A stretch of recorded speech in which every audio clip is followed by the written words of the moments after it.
Pessoal, beleza? Tudo bem? Tudo jóia com vocês? Voltamos aí para mais uma aula nossa aí do nosso ZHC, o nosso curso de História completo para concursos vestibulares e também para militar, Enem, seja o que for que caia o conteúdo de História.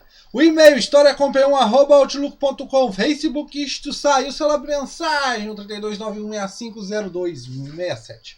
Como você pode olhar aqui ao lado aqui, a aula é sobre a resolução de exercício de uma prova anterior da ESA.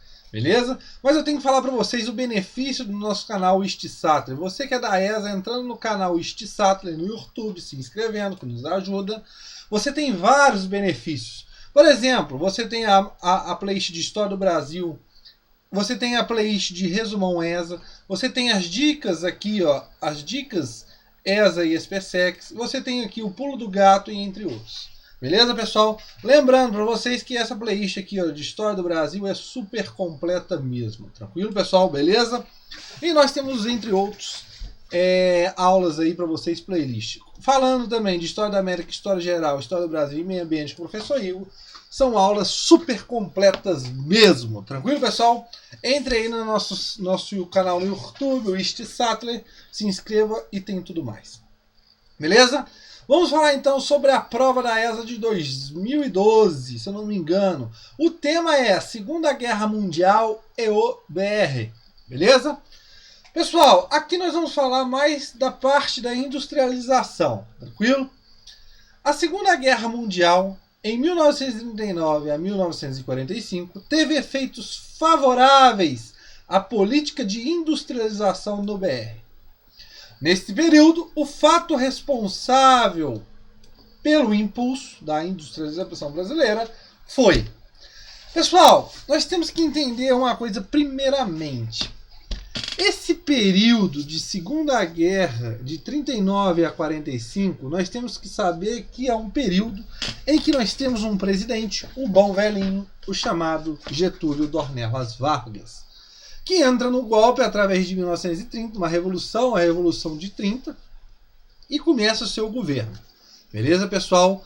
E nesse período de 39 a 45, que é a Segunda Guerra Mundial, nós temos um período dentro da Era Vargas que é chamado de quê? Estado Novo, né? É onde o Estado tem a sua maior centralização de poder. Vem centralizando o poder desde lá do governo provisório e se consolida aqui dentro do Estado Novo, que vai de 37 a 45, né? É um governo onde nós observamos em que Vargas usa muito dessa centralização, nomeia interventores, tem perseguições, a censura, departamentos que vão censurar, como o DIP, o Departamento de Imprensa e Propaganda, que vão atuar em vários meios da comunicação, e entre outros. Só que também dentro da Era Vargas nós temos alguns passos que o Brasil vai dar, que vai alavancar o Brasil, não mais dependendo só do café. Lembrando, pessoal, que lá em 29 nós temos a crise, a quebra da Bolsa de Valores de Nova York, o crack, a Grande Depressão, né? Onde nós observamos que acontece uma quebra geral do capitalismo, né? E o Brasil é afetado, o café é afetado. E ainda mais, o Brasil vinha desde lá do Império, né? Passando pela República, a Primeira República, nós observamos o quê? Que o café era o principal produto de exportação, principal, não o único. Então, pessoal, o que nós observamos? Observamos com essa crise de 29 uma queda na economia, uma crise dentro do Brasil. E o que Getúlio faz, né? Ele começa uma tentativa de uma diversificação da economia. Por que isso? Não depender unicamente só de um único produto. Ou seja, o único produto só que exportava? Não, você tinha outros. Mas não só um que era responsável pelas maiores investimentos aí nas bolsas, nas balanças de exportação. Tranquilo, pessoal? Então ele vai começar uma diversificação da economia, apoiando outros setores, que também esses setores vão apoiar ele a subir. como setores da mineração, da laranja, de produtos e entre outros.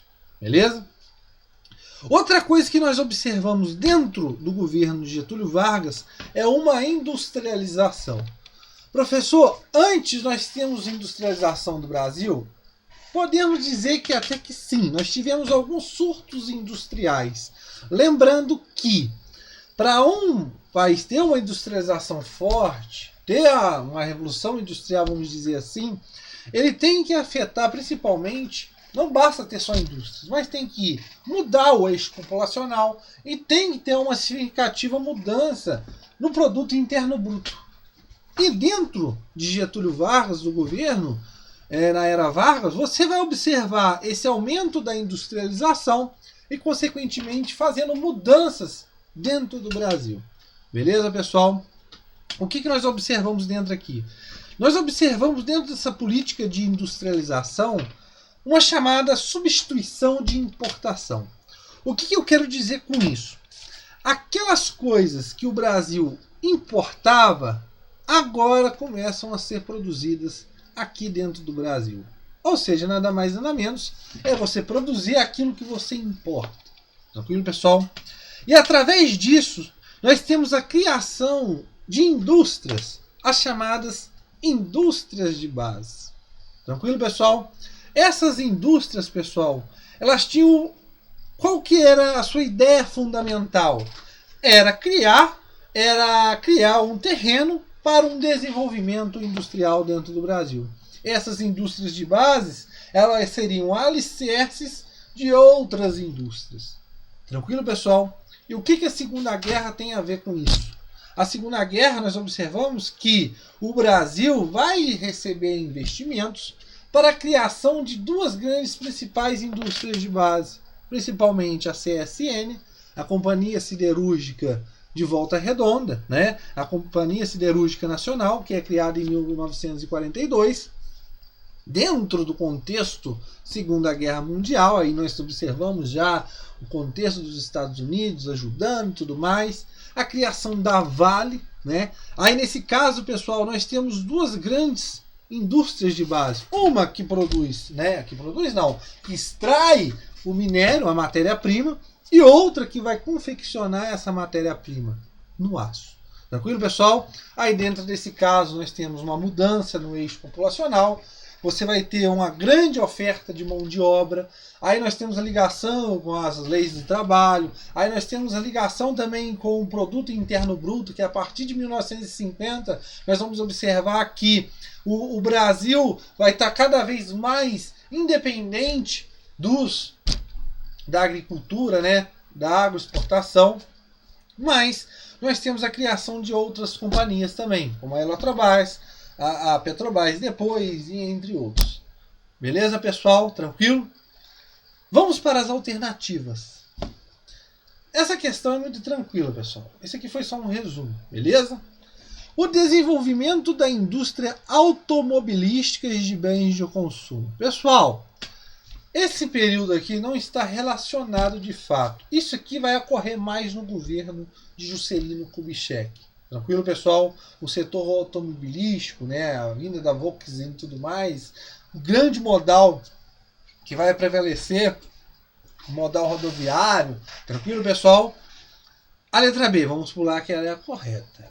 A letra C, a política dos governadores que estimulou a industrialização em São Paulo e no Rio. Pessoal, a política de governadores acontece lá atrás da Primeira República, no governo de Campos Salles. E ela vai beneficiar mais ainda os produtores rurais. Por quê? A política dos governadores tinha a intenção de que os estados queriam mais autonomia. Só que o governo federal queria um apoio desses estados. O governo federal, além de se querer esse apoio, também poderia intervir dentro desses estados. Aí vai fazer uma aliança entre o governo federal e os governadores locais, numa ideia de que o governo federal dá mais autonomia, quanto menos intervenção do governo federal, seria um apoio em retorno dos governadores. Ou seja, o governo federal iria intervir cada vez menos dentro dos estados e os estados teriam mais apoios, mais autonomias para fazer o que eles bem entendessem. E em troca desse presente do governo federal, os governadores apoiariam o governo federal. Aí, pessoal, o que nós observamos aqui é porque dentro dos estados nós temos as oligarquias. E essas oligarquias vão comandar esses estados com suas preferências, com seus ideais e tudo mais. E também a política dos governadores é o quê? É uma aliança, né? É uma afirmativa de um poder das oligarquias nos estados e dos coronéis nos municípios. Porque esses coronéis futuramente apoiariam essas oligarquias, esses governadores. Beleza, pessoal? Tranquilo? Então, a política dos governadores é mais para o lado da produção, produtores rurais. Não muito ligada aí no caso da industrialização. E isso acontece também no governo de Campos Salles, lá na Primeira República. A política de emissão de dinheiro, o encilhamento. Pessoal, para incentivar o consumo interno. O encilhamento, pessoal, começou lá no governo Teodoro. Então não tem nada a ver aqui, né, pessoal? Nós estamos falando aqui de contexto de Segunda Guerra. Convênio de Taubaté, que favoreceu o comércio de manufaturas de origem brasileira. Pessoal, o convênio de Taubaté, como você já sabe, é uma política de valorização do café. Tranquilo, pessoal? Então não tem nada a ver aqui com os interesses de manufaturas. Beleza, pessoal? É um acordo feito entre os estados. Tranquilo, pessoal? Espero que tenham gostado da aula. Lembrando, para vocês da ESA, essa playlist aqui de História do Brasil, se vocês assistirem, são 104 aulas, professor. Sim, mas são 104 aulas completíssimas. Tranquilo, pessoal? Beleza? E ainda mais, dentro dessas 104 aulas eu falo de cada presidente da Primeira República. Eu falo a parte política e a parte econômica da Primeira República. Tranquilo, pessoal? E também a parte social. Tranquilo? É super completo mesmo essa playlist de História do Brasil. É supimpa. Mas ainda vocês têm o resumão da ESA e ainda mais as dicas da ESA. Beleza? Aqui com o exercício onde vocês estão assistindo essa aula é aqui nessa playlist aqui. Tranquilo? E ainda mais o Pulo do Gato, que são temas importantes que está aqui. Beleza? Acesse nosso canal Istisatria. Entre aqui nas playlists. Você vai ter todas essas playlists aqui para você assistir essas aulas. Beleza, pessoal? Espero que tenham gostado e valeu!